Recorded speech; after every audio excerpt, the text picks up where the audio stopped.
6 months ago, you forced me to sign away my rights. Today, I'm exercising mine. Amara, 6 months ago, she said, her voice steady and quiet. You forced me to sign away my rights. Today, I'm exercising mine. Minjai's hand trembled as he reached toward her. Amara, please.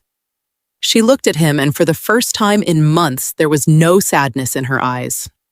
Only calm. You should have said that when I was crying. The doors of the Lee Corporation boardroom swung open, and every head at the table turned at once. Amara Johnson walked in wearing a charcoal suit, her heels striking the marble floor like a countdown. She did not sit at the far end of the table where guests were usually seated. She walked straight to the head of the table, pulled out the chair, and sat down as if she had always belonged there, because she had. Across from her sat her husband, Lee Minjai, his face drained of color. Beside him sat his mother, his father, his older brother, and 3 attorneys who suddenly looked like they wished they were somewhere else. Amara reached into her leather folder, pulled out a single document, and slid it across the polished table until it stopped directly in front of the family patriarch. The room went silent. Somewhere down the table, one of the attorneys quietly closed his folder, as if he already understood there was nothing left to argue. 6 months earlier, none of this seemed possible. Amara Johnson was 34 years old, a corporate attorney who had built her career from nothing but discipline and long nights. She had grown up in Atlanta, raised by her grandfather after losing both parents when she was 9. Her grandfather never spoke much about the family's past. He worked quietly, invested wisely, and taught Amara one lesson above all others. Never let anyone see your full hand until the moment it matters. She met Lee Minjai at an international business summit in Singapore. He was the youngest son of one of Korea's most powerful conglomerates, educated in the United States, fluent in 3 languages, and, unlike the rest of his family, she believed, warm. He laughed easily. He asked her real questions instead of performing small talk. When their eyes met across a crowded reception hall, something in her, something she had guarded for years, allowed itself to open just slightly. Their friendship became dinners. Their dinners became long phone calls across time zones.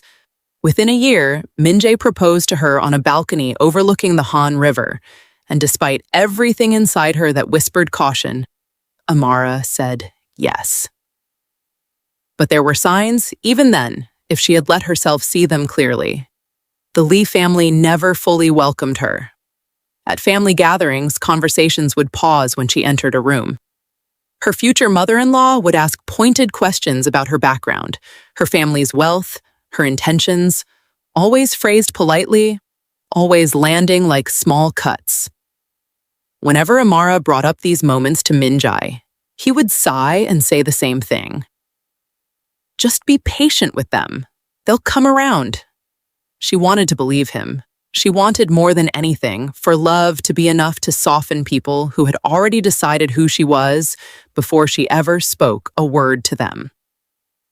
3 days before the wedding, Amara received a message from Minjai's mother, inviting her to the family estate for what was described as a private conversation to welcome her into the family. Amara arrived hopeful, wearing a soft cream dress, carrying a small gift for her future mother-in-law. She believed this was reconciliation. Instead, she was led into a formal sitting room where 3 attorneys were already seated, files open, pens ready. The warmth she had hoped for was nowhere in the room. The air felt colder than the marble beneath her feet. Minjai's father spoke first, his tone clipped and businesslike. Ms. Johnson, we believe it is time to formalize certain protections before the wedding proceeds. Amara's future sister-in-law did not bother hiding her smirk. It's simply standard practice, unless, of course, you have a reason to be uncomfortable with it. The accusations came one after another, dressed up as concern. She was marrying into money she hadn't earned. She was an outsider who couldn't understand the weight of their legacy. She could not be trusted to protect what generations had built. One of the attorneys placed a document in front of her, thick and heavily worded, and began outlining its terms in a flat, rehearsed voice. She would receive nothing in the event of divorce. No claim to family assets, no spousal support, no inheritance rights, regardless of how many years she gave to the marriage. It was not a prenuptial agreement so much as a document erasing her from the family's future before she had even entered it. Amara turned to Minjai, searching his face for the man who had proposed to her on that balcony. The man who had promised she would never have to face his family's judgment alone. She waited for him to object, to stand up, to say a single word in her defense. Instead, he looked down at his hands and said, quietly, "Please sign it. This is the only way they'll accept us." The room did not move. No one reached for a tissue. No one softened their expression. Amara felt something inside her chest crack quietly, privately, in a room full of people who were watching to see if she would break. She picked up the pen. Her hand shook as she signed her name across the bottom of the page, tears sliding silently down her face, though she made no sound. When she finished, she looked up, half expecting someone, anyone, to acknowledge what had just happened to her. Instead, Minjai's mother simply gathered the documents and said, "Good. Now we can move forward properly." Nobody comforted her. Nobody walked her out. She left the estate alone, got into the car by herself, and sat in silence the entire ride back to her hotel, staring out the window as the city lights blurred past her. In that moment, she understood something with painful clarity. She had entered this family expecting love, and she was leaving with proof that she had never truly been welcome at all.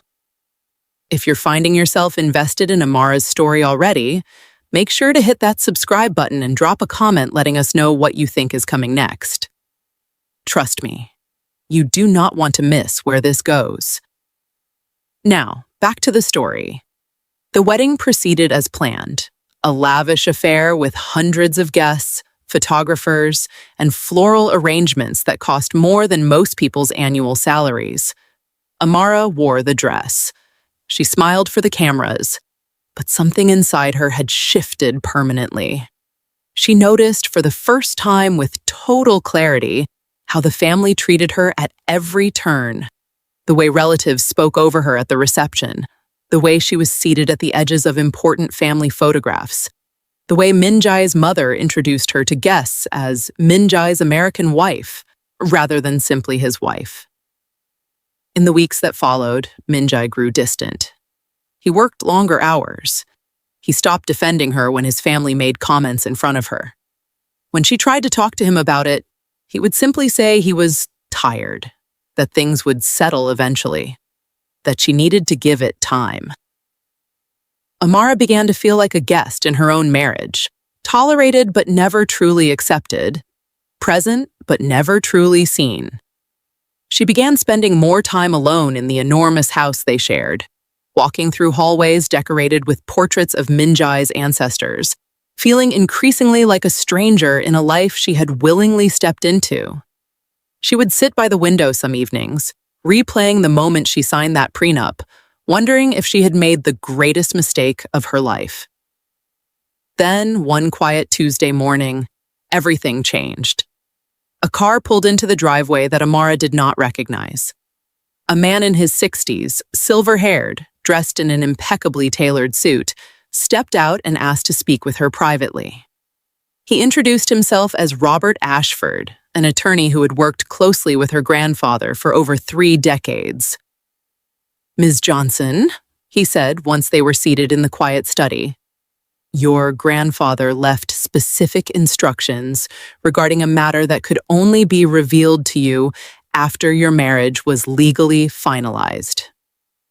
Amara felt her pulse quicken. What kind of matter?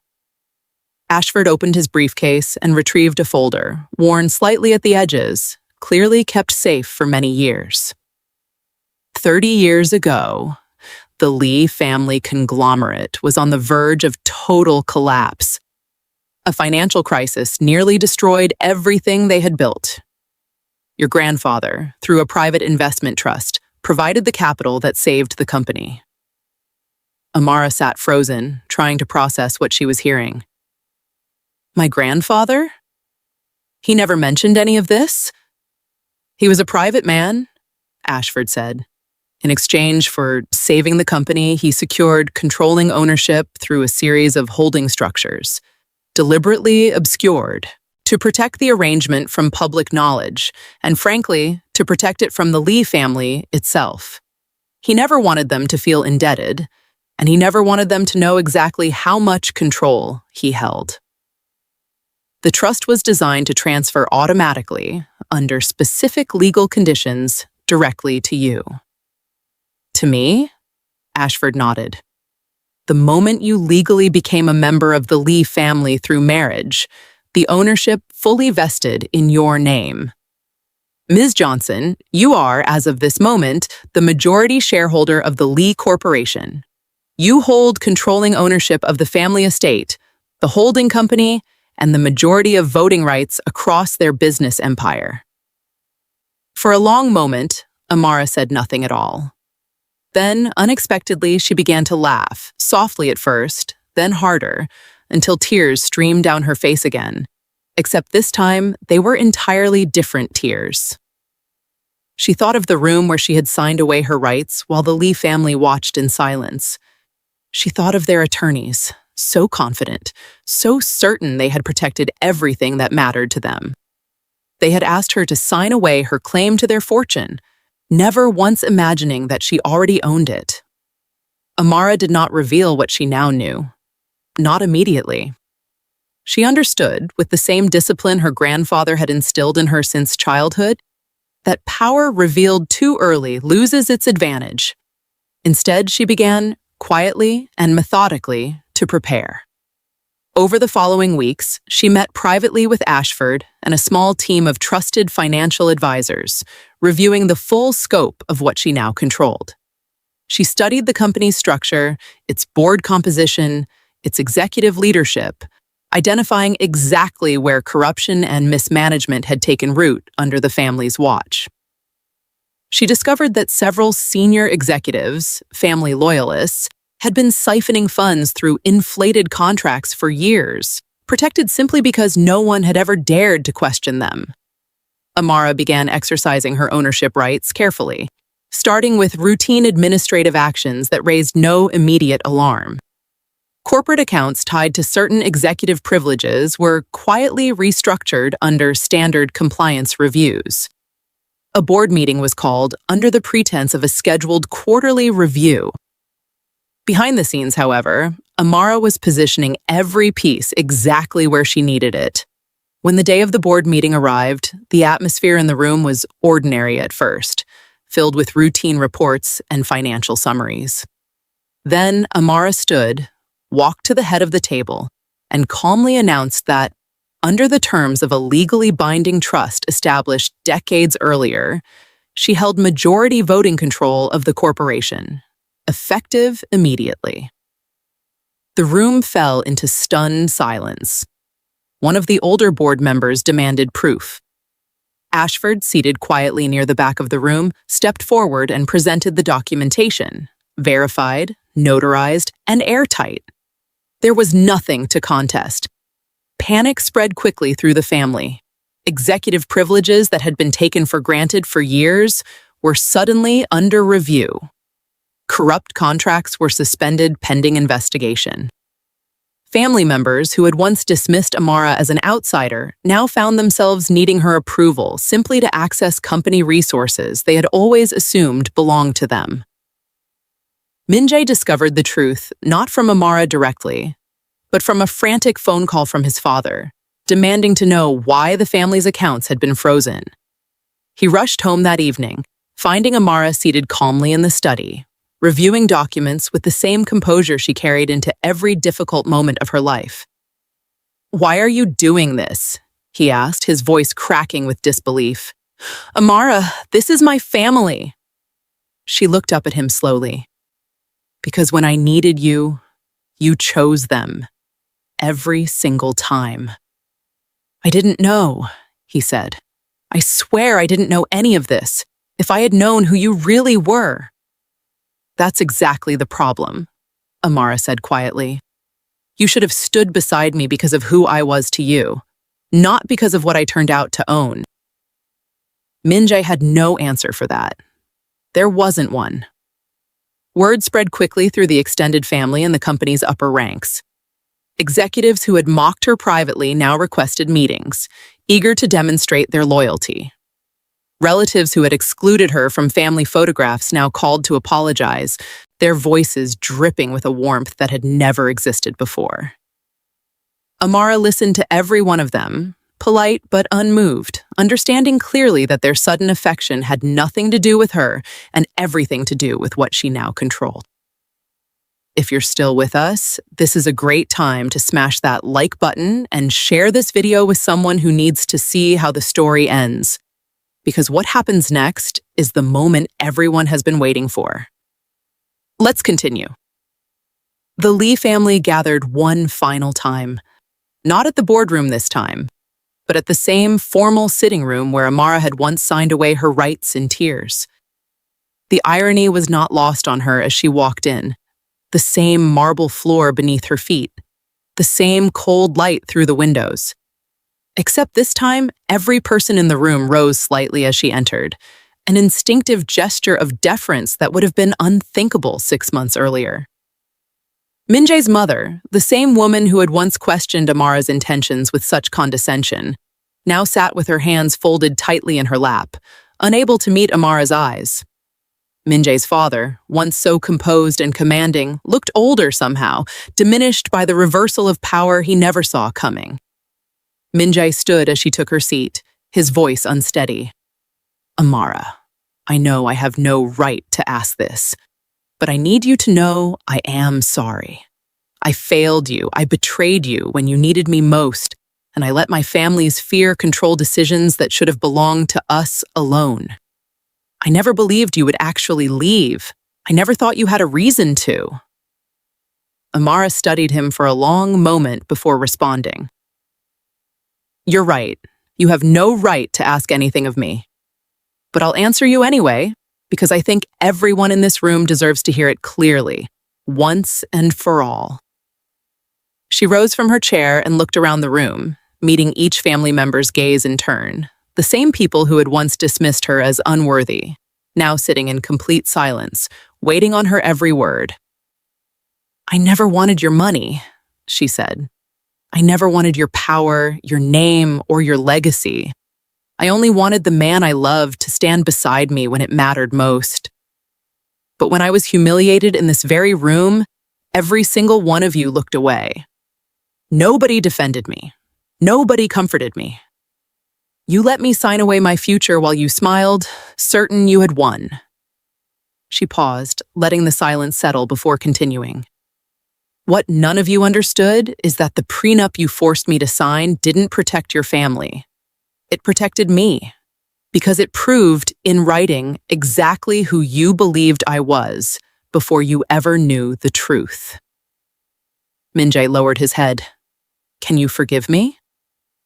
Amara looked at him with something that was no longer anger, but also no longer love. Something quieter, something final. Forgiveness isn't the question anymore, Minjae. The question is whether I'll ever trust anyone who chooses convenience over courage, and I already know the answer to that.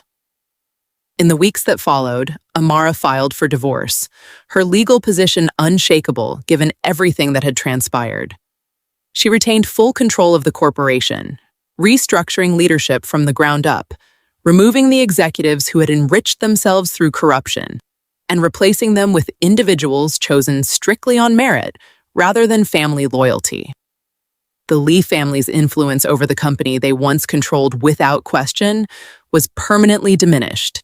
Their privileges now depended entirely on the goodwill of the woman they had once tried to erase from their future. Amara did not seek revenge for its own sake. She was not interested in destroying what her grandfather had quietly protected for 30 years. Instead, she used her position to build something meaningful. She established a foundation in her grandfather's name, funding scholarships for first-generation students pursuing law and business, the same opportunities that had once changed the trajectory of her own life. She donated to community initiatives that had nothing to do with the Lee family name, choosing instead to build a legacy defined entirely on her own terms. On the day she finalized her departure from the estate, Amara walked through the same hallways she had once wandered as a stranger in someone else's home. She paused at the front entrance, looking back one final time at the portraits lining the walls, generations of a family who had once decided she did not belong among them.